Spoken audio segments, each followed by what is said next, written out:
We walked the short distance in silence, even our footsteps muffled by the fog, and turned into the narrow entrance of an old building.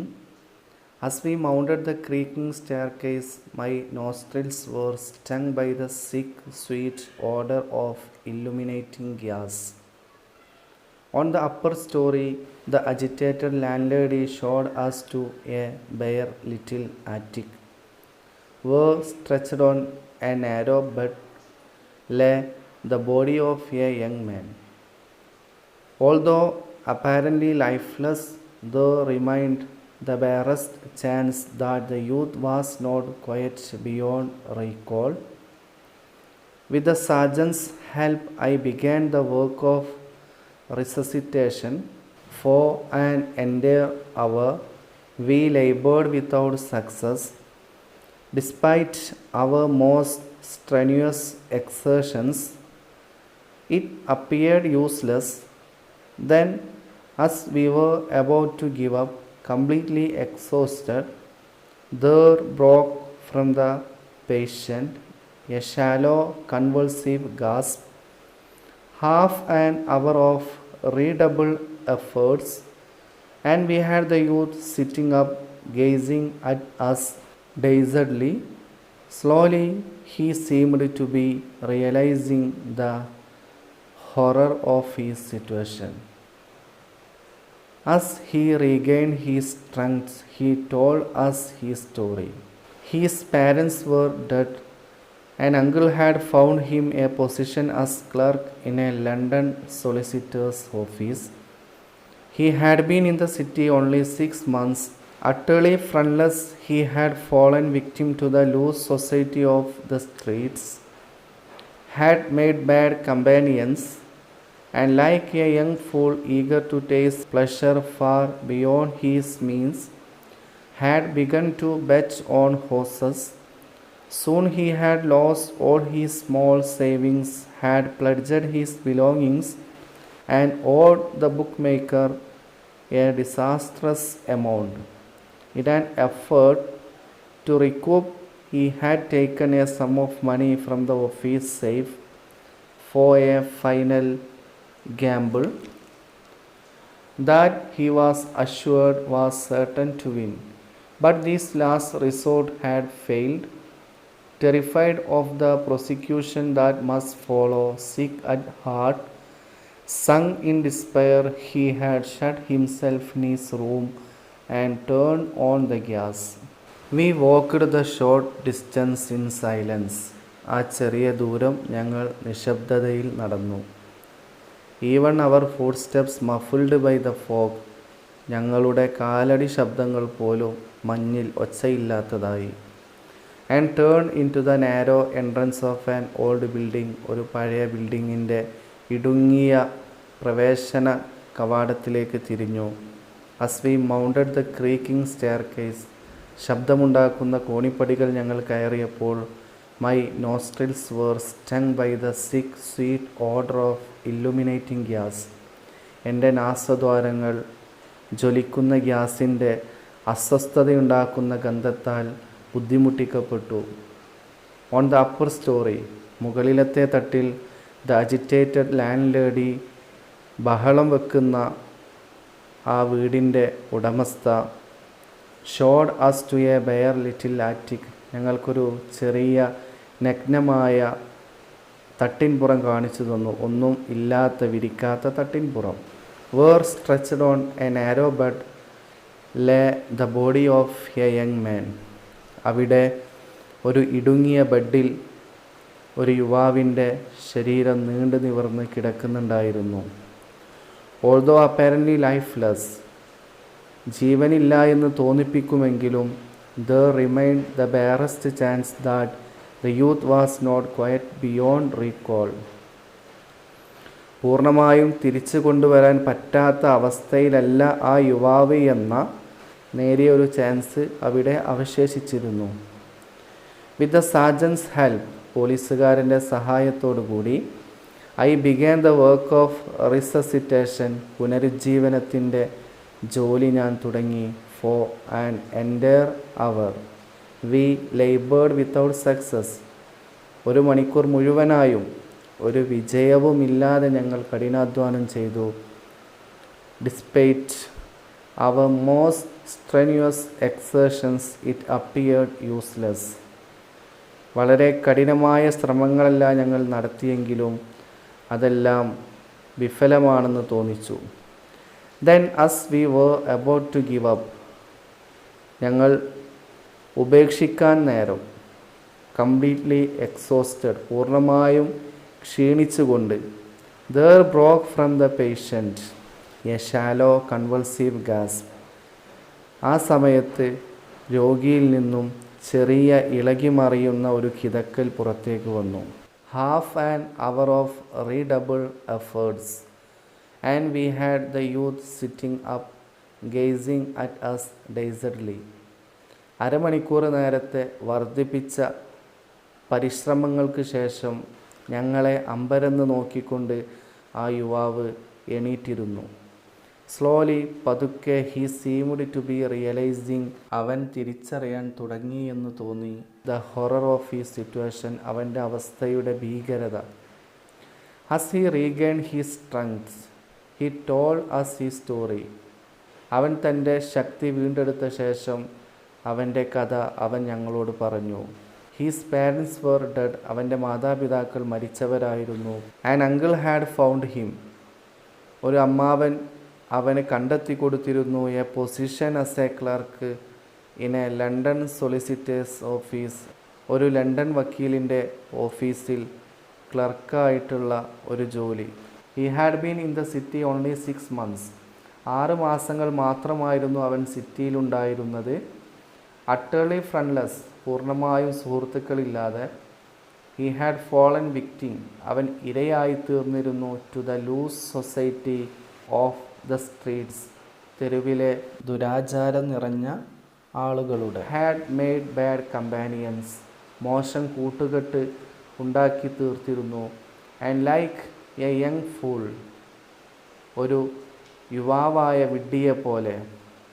Eager to taste pleasure far beyond his means, അവൻ്റെ കഴിവുകൾക്കപ്പുറത്തുള്ള സന്തോഷം രുചിക്കാൻ ആർത്തിയുള്ള വിഡ്ഢിയെപ്പോലെ. Had begun to bet on horses, കുതിരകളുടെ മേൽ bet വെക്കാൻ തുടങ്ങിയിരുന്നു.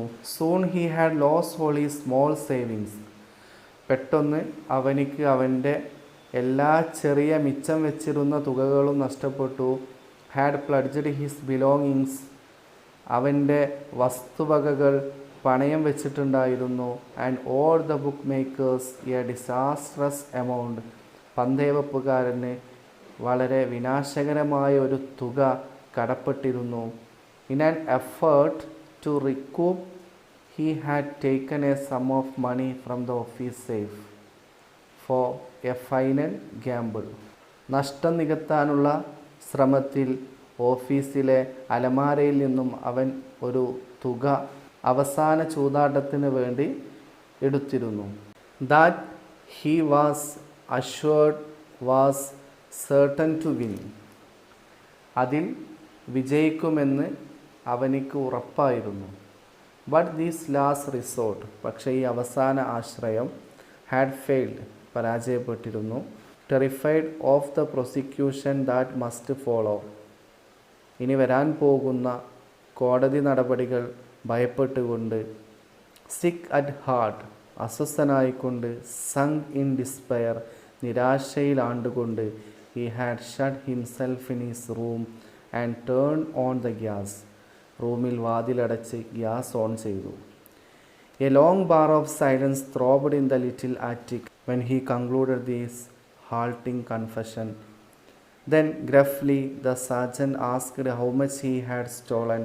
7 pounds 10 shillings. The answer sounded pitiful. For this paltry sum he had almost thrown away his life. There was a pause. The three of us, the sergeant, the landlady and me, as the sole witnesses of the near tragedy, had the same unspoken thought in our minds. We decided to give the young man a fresh start. The sergeant, at considerable risk to his job, resolved to make no report upon the case, so that no court proceedings would result. The landlady offered a month's free board until he should get upon his feet again, while I, making perhaps the least contribution, came forward with £7 10 shillings for him to put back in the office safe. The ship moved on through the still darkness of the night. There was no need of speech. With a tender gesture, Mrs. S. had taken her husband's hand, and as we sat in silence, I could not but reflect that it was the best investment I had made in my life. It had paid me no dividends in worldly goods, but had turned out to be immensely profitable. It stood out against all the bad investments I had made throughout the years. Those foolish speculations for material gain, producing only anxiety, disappointment, and frustration. A long bar of silence throbbed in the little attic when he concluded this halting confession. നിർത്തിയുള്ള ഈ കുറ്റസമ്മതം അവൻ പൂർത്തിയാക്കിയപ്പോൾ ഒരു വലിയ നിശബ്ദത ആ ചെറിയ തട്ടിൻപുറത്ത് തുടിച്ചു നിന്നു. Then gruffly the surgeon asked how much he had stolen. എന്നിട്ട് വളരെ കർക്കശമായി പോലീസുകാരൻ അവനോട് ചോദിച്ചു അവൻ എത്രയാണ് കട്ടെടുത്തത് എന്ന്. £7 10 shillings. The answer sounded pitiful. 7 പൗണ്ടുകളും 10 ഷില്ലിങ്സും.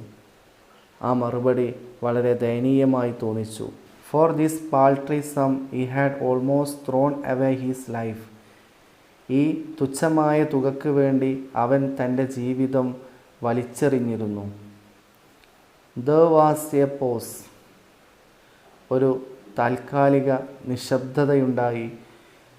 The three of us, ഞങ്ങൾ 3 പേരും, ആരാണവർ? The surgeon, the landlady and me, as the sole witnesses of the near tragedy, had the same unspoken thought in our minds. ഈ അടുത്തുണ്ടായ ദുരന്തത്തിൻ്റെ ഏക ദൃക്സാക്ഷികളെന്ന നിലക്ക് പുറത്തു പറയാത്ത ഒരേ ചിന്ത ഞങ്ങളുടെ മനസ്സുകളിൽ ഉണ്ടായിരുന്നു. എന്താണ് ആ ചിന്ത? We decided to give the young man a fresh start. ഈ യുവാവിന് ഒരു പുതിയ തുടക്കം നൽകാൻ ഞങ്ങൾ തീരുമാനിച്ചു. The sergeant, at considerable risk to his job, resolved to make no report upon the case. പോലീസുകാരൻ അവൻ്റെ ജോലിക്ക് മതിയായ ഭീഷണിയുണ്ടായിട്ടും ഈ കേസ് റിപ്പോർട്ട് ചെയ്യില്ല എന്ന് തീരുമാനിച്ചു. So that no court proceedings would result. അതുകൊണ്ട് തന്നെ ഒരു കോടതി നടപടിയും ഉണ്ടാവില്ല. The landlady offered a month's free board. ആ വീട്ടുടമസ്ഥ 1 മാസത്തെ ഫ്രീ ഭക്ഷണം ഓഫർ ചെയ്തു. Until he should get upon his feet again. അവൻ വീണ്ടും സ്വന്തം കാലിൽ നിൽക്കുന്നത് വരെ, അതായത് അവനിക്ക് സ്വന്തമായി ജീവിക്കാനുള്ള സമ്പാദ്യം ഉണ്ടാകുന്നത് വരെ. While I, making perhaps the least contribution, came forward with £7 10 shillings for him to put back in the office safe. അതേസമയം ഞാൻ ഏറ്റവും ചെറിയ ഒരു സംഭാവന നൽകിക്കൊണ്ട് മുന്നോട്ട് വന്നു. അതായത് 7 പൗണ്ട്സും 10 ഷില്ലിങ്സും ഓഫീസിലെ അലമാരയിൽ തിരിച്ചു വെക്കാൻ വേണ്ടി അവനിക്ക് കൊടുത്തു. The ship moved on through the still darkness of the night. കപ്പൽ രാത്രിയുടെ നിശ്ചലമായ ഇരുളിലൂടെ മുന്നോട്ട് കുതിച്ചു. There was no need of speech.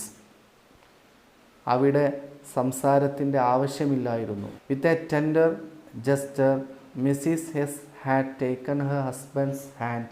മൃദുലമായ ഭാവത്തോടുകൂടി മിസ്സിസ് എസ് അവളുടെ ഭർത്താവിൻ്റെ കൈ പിടിച്ചിട്ടുണ്ടായിരുന്നു. And as we sat in silence, ഞങ്ങൾ നിശബ്ദതയിലിരിക്കുമ്പോൾ, I could not but reflect that it was the best investment I had made in my life. ഞാൻ എൻ്റെ ജീവിതത്തിൽ നടത്തിയ ഏറ്റവും നല്ല നിക്ഷേപമായിരുന്നു അത് എന്ന് ചിന്തിക്കാതിരിക്കാനായില്ല. It had paid me no dividends in worldly goods, ഭൗതിക നന്മയിൽ അതെനിക്ക് ലാഭവിഹിതങ്ങളൊന്നും നൽകിയിരുന്നില്ല. ബട്ട് ഹാഡ് ടേൺ ഔട്ട്, പക്ഷേ അത് മാറിയിരുന്നു ടു ബി ഇമ്മൻസ്ലി പ്രോഫിറ്റബിൾ, അതിശക്തമായ ലാഭകരമായി മാറിയിരുന്നു. It stood out against all the bad investments I had made through out the years. വർഷങ്ങൾ ഉടനീളം ഞാൻ നടത്തിയ മോശമായ നിക്ഷേപങ്ങൾക്ക് പകരമായി, പരിഹാരമായി ആ ഒരു നിക്ഷേപം നിന്നു. ഏതാണ് ആ മോശമായ നിക്ഷേപങ്ങൾ? Those foolish speculations for material gain producing only anxiety, disappointment and frustration. അതായത് നിരാശയും ആകാംക്ഷയും മാത്രം നൽകിയിരുന്ന ഭൗതിക നേട്ടത്തിന് വേണ്ടിയുള്ള വിഡ്ഢിത്തരം നിറഞ്ഞ ഊഹക്കച്ചവടങ്ങൾ.